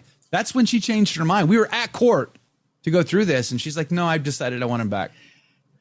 And we were like, we were devastated over that. That's awful. And I'm sure that created so much stress for the two of you. And when it happened, just like for you, we were taking pictures with the judge. I mean, it was fantastic. We loved it. It was great. So congratulations to you and your family. Yeah, it's a great experience, but I think someday we ought to talk in depth about this whole adoption process and how it's become incredibly difficult. And by the way, he sprang it on us about a week and a half ago. He wants a little brother or sister. And the answer is no. That's how it all begins. Next thing you know, there's a pony involved. I mean, it just starts spiraling out of control right here, right now. Now, hey, pivoting to something positive before you move on, Joe. The most wonderful moment of the weekend, though, was we got back from church yesterday, and his brother, who is 30-some years old, and he were out riding the quad that his uncle, who's adopted, gave him. I did not give my son a quad, and we're watching them race up and down the side yard on the quad, and it was beautiful to see two young men of two different generations being brothers, and that's was awesome. Just a tremendous moment. Yeah. And praise be to Jesus. I know we have other things to talk about, and it's interesting because my oldest, my adopted son, is 27, married with 3 kids of his own, and my youngest is 9. So there's like, it's kind of the opposite for us as far as that goes. The adopted is the oldest, and the biological is the youngest. And though Jonathan calls his niece his big niece and little niece, and still says they have to call him Uncle Jonathan. That's right. Well, that's my 9-year-old. Like my son's children are like 5, and my youngest is 9. So it's not that big of a gap, and it's like uncle. It's just kind of cute and funny. It's like they got to call him It uncle. is cool. It is when they're cool. like almost peers. But anyway, hey, by the way, I did want to mention that I put out a little video on Friday of my time in Idaho, where I was, as Jake says, LARPing as a trad desert father with the beard in the desert. That's what I put out video on my YouTube channel, sort of showing you some of the behind the scenes footage from the film shoot there on both locations and the fun that we had in doing that. So if you can check that out on my YouTube, and if you can pray for the success of that group, I'm just really impressed with this young family who are like, they don't want to ask the permission of the world to go do great things and amazing things. And they also don't have it all figured out either. They're just like, we're going to figure it out. We're just going to go figure this out. We're going to go.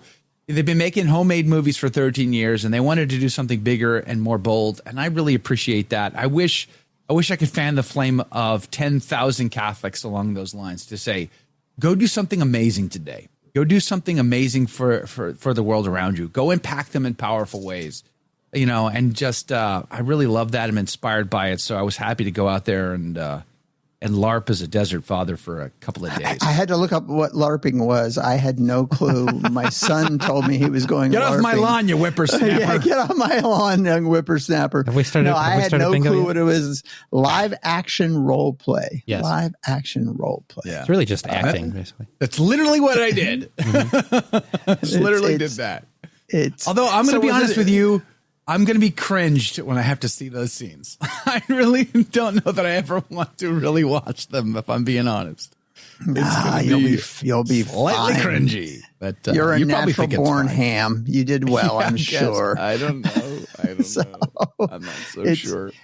Anyway, it is exciting, Joe, and I want to point this out. We just had the release of the Colby movie, and which by the way, because of you, I was a very early supporter of that film project on Kickstarter. I went to the max of what they asked that I could afford, and it's thrilling to see it in the theater because I've seen the process. I got to see the draft cut without the music and the special effects.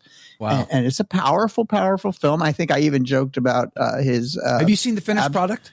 I have not seen the finished product yet. I need to still watch it myself. I do this thing where I don't like going to movie theaters, but I buy the tickets just to support the theater and never go show up. So really? I do that all the time. I don't like going to movie theaters. I find them to be I just don't care for it. But I will be getting the Blu-ray when it comes out, and we'll watch it then at home. I want to have a big ACT party gathering where we all go to a theater and watch it together. Like watch a movie. I'm not saying what movie, but like we all get together, like it's a big ACT Insider hangout, and we're watching a movie together, popcorn and all the rest, and then we hang out after. That would, big you and fun time. You and I watch the other people eat the popcorn because we don't eat popcorn. So. I can't have the popcorn, but see, don't tell anybody I said this, but we may or may not. I can neither confirm nor deny that we sneak, appropriate meat sticks in. Beef jerky, yes, beef jerky. We had beef heart yesterday. Really? How was that? Yep, and beef tongue. It's great. No kidding. I don't like tongue. The heart does. The heart is fine. I cannot eat beef tongue. That's pretty good. I prefer the texture of the heart better, but the tongue was pretty good too. Thanks for asking this question, Christine, about the sandals, because our good friend Magnificat Scriptorium is actually low key. That's Rudy Carlos, and Rudy made those sandals for me, and I put them on. When I first put them on, they hurt, like they were tearing my feet apart. And so I had to go through a whole phase. So for like a month or so, 2 months before the shoot, I was like wearing them, trying to break them in and trying to figure out how to wear them so that I could wear them. And by the time I made it to Idaho, not a problem. They were dialed. They were great. I had no issues whatsoever. The only difficulty was climbing up those massive sand dunes was a bit tricky in those things. So, and then climbing into the cave with the giant rocks and such, that was also a wee bit tricky. But overall, my feet were fine, totally fine. But I had like ripped skin and all kinds of other issues for a while until I figured out how to adjust them just right to be wearing them. So I actually love them now. They're very comfortable to wear. I used to say the reason why the Roman army was so dominant was because they wore shoes, not sandals. So right. it's a big difference, and folks don't realize it. And I am not a sandal wearing guy. I truly am not. Polachicho, Mimigo. It's too bad we're not playing. You show up, Polachicho, right after we finish ACT Bingo, where you have your own box. You are your own box on ACT Bingo, but you don't show up until after we finish playing, and now all of a sudden you're in the chat. You see how that works? Yeah. See that? He's probably working morning shift, Joe. He's probably, knowing him, he probably worked, overnight, second job or something like that. I don't know. Yeah. He's always working. Praise be to God. He's the most amazing man. By the way, thank you. I look 20 years younger. As what says, Joe, you look like a new person. Joe 2.0. Well. I don't know. I mean, I don't intend to stay shaved, to be honest, but I'm going to let my wife decide. Because honestly, we're as lazy. much as I care about all of you and your opinions, it's my wife that I'm going to have to whatever she wants. As I said earlier, Joe, it's too bad you're not Protestant, or you'd be once shaved, always shaved. Like you mean? Just like you. Yes, exactly. I must ask you a question, but I'm shaving it for later. I like the good dad joke puns here. You're getting ready. Praise be to God. Your T minus. Are you like 2 weeks out, Jake? Less than 3 weeks. You're October than 3 11th. weeks. Jake is less than 3 weeks from being married. Mm-hmm. Wow. What is that like? If you thought I was bad before, just wait.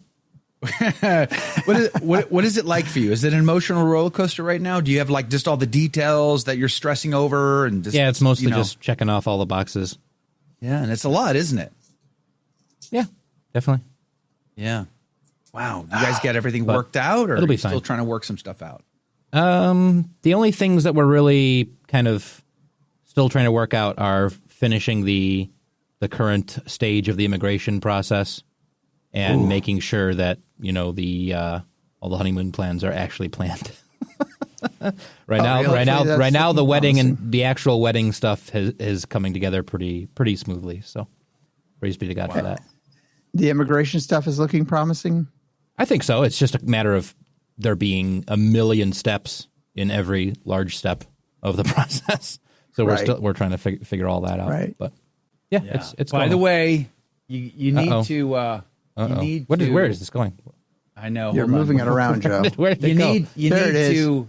You need to go to this website. We're going to, withjoy.com / listen, we're going to put it in the show notes. Okay. It's a long link. We needed like a short one, but we got a long one. So I'm going to put it in the show notes for you today. You need to go and support this young couple, praise be to God, and get them set up. And you can donate to them through this website. They have a registry and other information there, but they're about to get married, praise be to God. So, do us a favor. Jake did not want me to, this is not, they didn't ask. He's turning red, folks, if you can't see. I want you to support. I want you to support this young couple because it means everything for a young couple to get set up right away, as you all know. And do me a favor and please do go and support them in this effort. Yeah. So we'll put a link to it in the show notes, thestationofthecross.com / ACT. You'll be able to see it there. So there you go. Praise be to God. Good on you, Joe. And it's going to be a wonderful thing to watch this journey. And I do think that the advice, and I heard Charlie Kirk say this: get married and have lots of kids. Right. So get married and have lots of kids. That's the one regret I have in my life is watching Jonathan now. Is I just didn't have enough kids. I should have had a lot of kids. And when I go into church and I see these big families, and I just pray the father and the mother know how blessed they are to have so many children. And we wanted more kids. We were having miscarriages, and that became very sad. And God's holy will be done. You have a big family though by modern standards, Joe. By the grace of God, by the grace of God. So we got to 15 passenger vans. That's you unlock a whole nother level of family when you have to buy a 15 passenger van. From the story you've told me about the 15 passenger van, that too was a blessing. You've driven it. What are you talking about? Remember when you were doing 98 miles an hour through the hill country of Virginia, just spanking and weaving, and I'm holding on for dear life, he's gonna die, we're gonna die, he's gonna kill us. He's like, what are you talking about? This is the Blue Ridge Mountains. I'm good at this. Don't worry about it. It ain't a motorcycle. You're even safer. He was channeling Stonewall Jackson somehow, and everything was going to be just fine. I guess I don't know, but we were as I held my arm up to get the blood to my brain, right? As I held my arm up so the blood would run to my brain. But anyway, that's a Stonewall Jackson insider joke there. No, and by the way, he exaggerates. I did not go 98. It was probably closer to 80. But at least closer to 80 is what it was. That was a good time. No, I the van came in your life. I think he told me the story that you didn't think you could afford it. It was literally a miracle. You could afford that van. So I was begging God Lord answered a prayer. I was begging God for something because we needed it. We only had ever owned junk cars that were barely getting by, and 501c3 work is not, let's just say, the most profitable work you can get in life. So it was very difficult for a long time. And I actually printed a picture of the 15 passenger van, except the one I printed was a midnight blue color. That's the one I really wanted, the midnight blue. And I told my kids, I said, I put it on the wall. I'm like, we got to pray for this. We need this. We need God to give us this. Please pray and ask him. So we committed ourselves to praying, and then it was a complete miracle. I did not have the money to buy it. Our Lord made it happen. And then I was hunting. I was actually sitting in the woods hunting. And I got a phone call from my boss, and I'm like, oh no, I better take this. But I'm like, shucks. I'm like, I'm going to blow up my spot if I take this call right now. So I packed up. I decided that they wouldn't be calling me if it wasn't important. So I packed up, walked 2 miles back to the car. And then I took that phone call, and they were like, we've been praying. We want to give you a raise. Like, what? You got to be kidding. Like, and they gave me exactly what I needed to be able to afford the payment to buy the van. It was 100% what I needed. It was such an amazing, beautiful moment. When I went to buy the van, the guy who sold it to me for cheaper than what he wanted to, I brought my kids down to pick it up, and I'm like, you just gave them the opportunity to go on a road trip that they've never had. Like, you know, this is what you've done. Praise be to God. Your generosity has impacted their life in a powerful way. And that we've since driven that thing thousands and thousands and thousands of miles through probably 30 states. I mean, we've driven that thing. It's a great van. Last year alone, I drove it 12,000 miles. Isn't that something? Isn't that something? I mean, in 20 states. I mean, it was just so amazing. Such a great It's a great van for a big family, and I did not drive at 80 miles an hour. Full disclosure, Joe was making fun of me. He's still feeling guilty about the reckless behavior that he demonstrated in front of me and my kids. I was going under the speed limit. So it's just, you go to places like that and it's like hairpin turns and just really windy, and you never know what's going to be on the side of it. And I did grow up driving those mountain roads, so they're probably not as intimidating to me as they are like a flatlander like you. Exactly. Which was, by the way, I think he was actually like reading his phone while we were driving, so he wasn't. I was eating. I was trying to get a meal in. That's right. You were eating. That's right. You were eating. It's been a year or whatever, but yeah, it was fun, and it was a great trip, and can't wait for you to get back out east, Joe. But it's what a great week it's been for us, I suppose. You mean you finished this movie, which hopefully comes out great, and the court was wonderful. Now this group is trying. They've fallen short of their financial goal for the film, so they can't actually yet afford to film the entirety of the film. So they're only filming bits and segments as they can. So they filmed ours recently, the two scenes that I'm in, and I think they're going to release just that scene in hopes of trying to raise more money. So we'll see what comes of it. But isn't that the model? Really great experience. I mean, I enjoyed every bit of it. It was so amazing. That's the way the Colby folks started, right? They had filmed a few scenes and used those to promote the funding. So right? they filmed a pilot. They filmed like a concept. There was a guy who, like, again, this is a group of young. This is like the mom, dad. They have a bunch of kids. They've been on the show, if I remember. They've been doing homemade movies for. There was a film years ago made by all kids called The War of the One Day. And it's on form.org. And my kids love that film. We've watched that probably 3 or 4 times. It's fun. It's great. It's great for little kids. It talks about the story of the Vendée and the French Revolution, but every character is played by a child, which is even more fun. And so that inspired this family. So they were like, oh, we could do that. And so they started making homemade movies and telling stories about the lives of saints and whatever.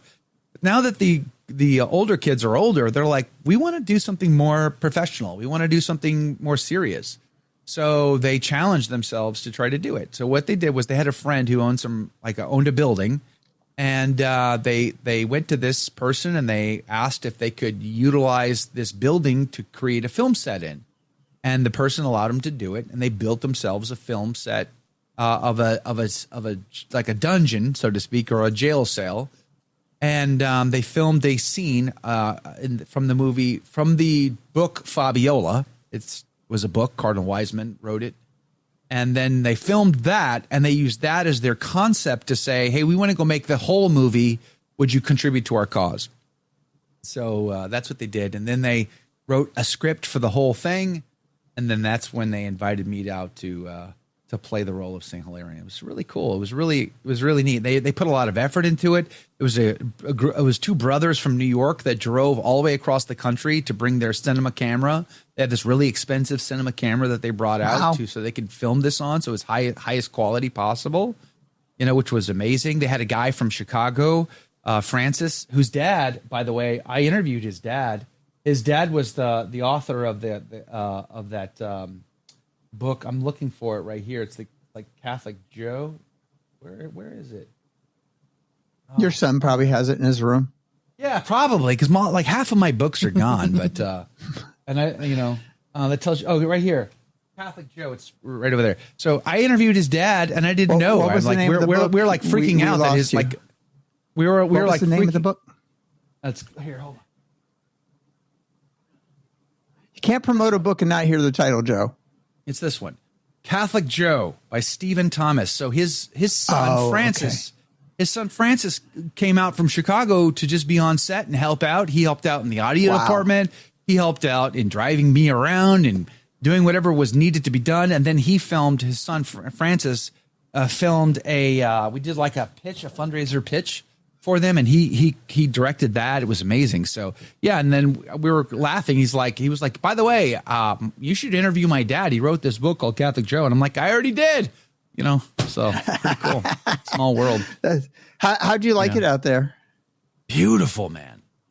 I knew you'd like that. Epic country. Yeah.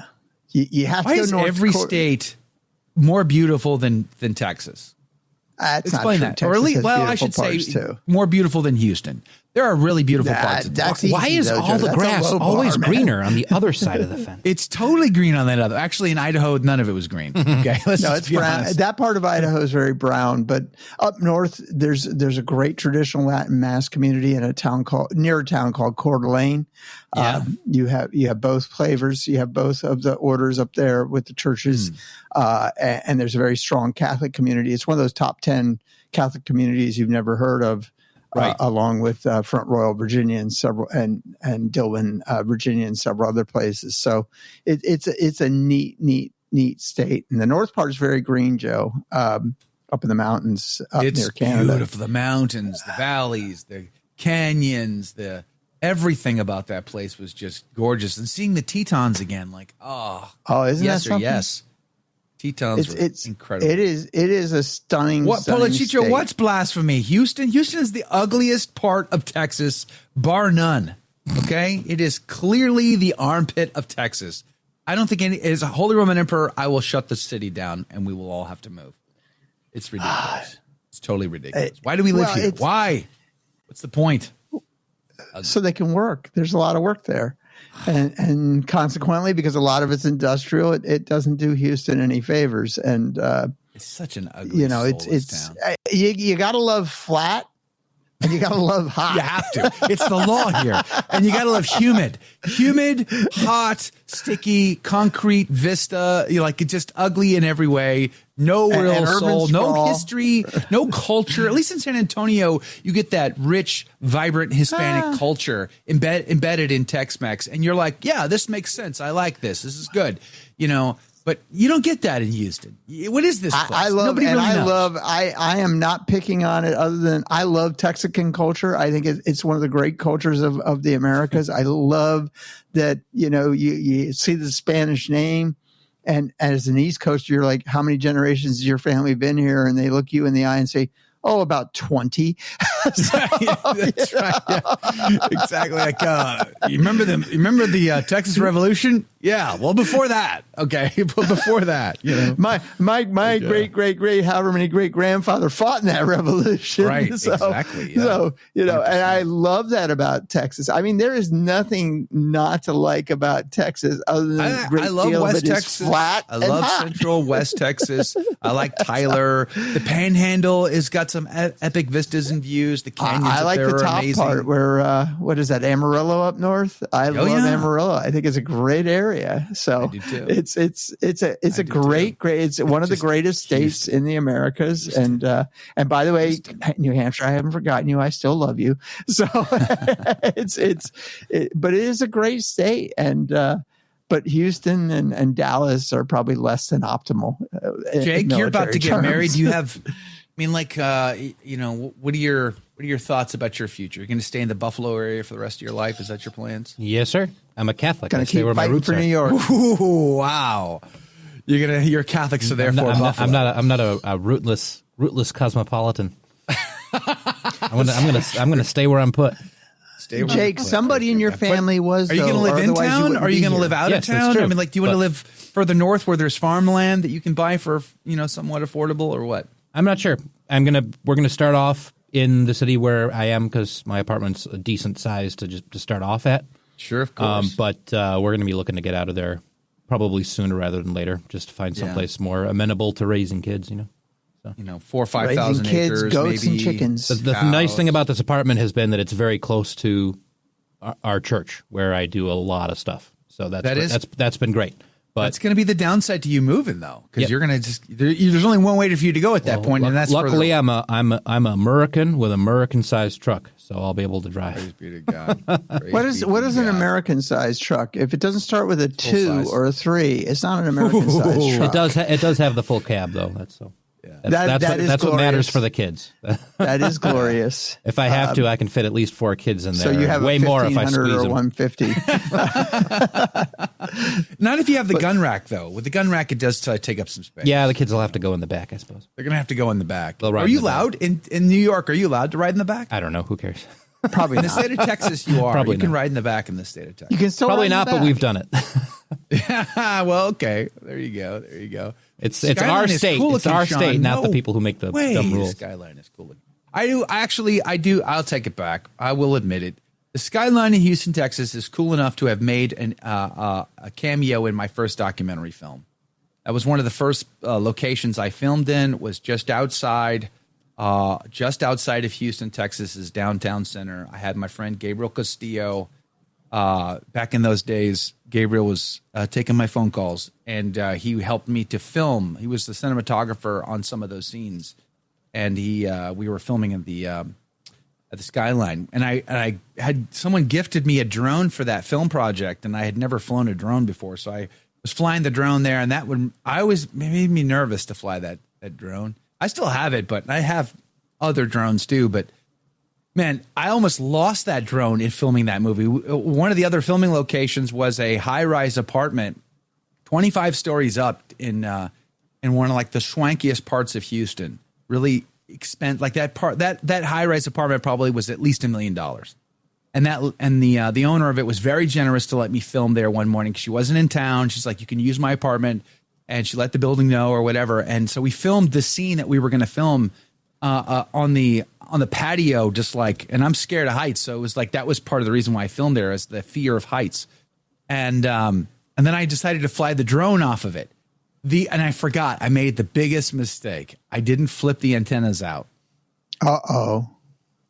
The instant that drone flew over the guardrail, it immediately began to fall. And I'm like, what have I done? And like, I was so desperate. I was trying to get it back. It didn't want to communicate well. I finally got it to come back up eye level, and it was just sitting there, and I couldn't get it to come in, because every time it did, it had avoidance detection on. So it would detect me, it would detect the guardrail, and it never wanted to come close.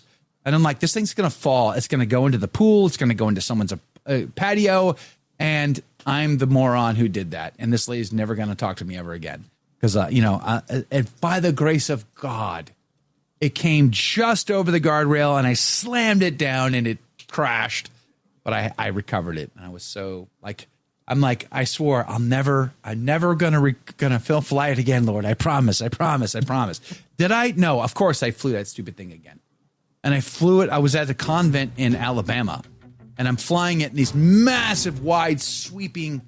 And I'm like looking at the footage of my phone going, that's beautiful. That looks really, really good. And then all of a sudden it crashes into these tall pines that I didn't see coming, because before we go, how do I see your movie again, Joe? Which I've seen. It's on my YouTube channel. It's on my YouTube channel. Joe McClane on YouTube.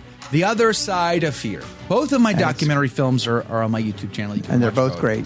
The Other Side of Fear, and then the other one was on The Secret of the Saints and the End Times. So there you go. They're both there. So that's what's your the homework, lesson here, folks? kids?